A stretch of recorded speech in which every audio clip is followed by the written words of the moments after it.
Generally பார்த்தீங்கன்னா, மார்க்கெட்டை பொறுத்த வரைக்கும் பார்த்தீங்கன்னு வச்சுக்கோங்களேன், இதில் நிறைய வேரியபிள்ஸ் இருக்குது.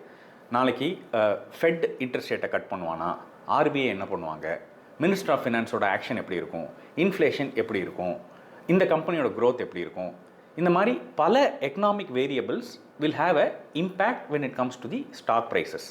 எனக்கு வந்து இந்த மாதிரி வேரியபிள்ஸோட இம்பேக்ட் வந்து என் ஸ்டாக்கில் பெருசாக இம்பேக்ட் பண்ணக்கூடாது, என் ஃபண்டில் பெருசாக இம்பேக்ட் பண்ணக்கூடாது.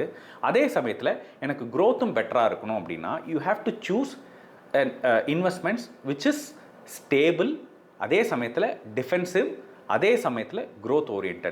For example, an IT fund is considered as a stable fund, a pharma fund is considered as a defensive fund, an FMCG fund is considered as a defensive fund.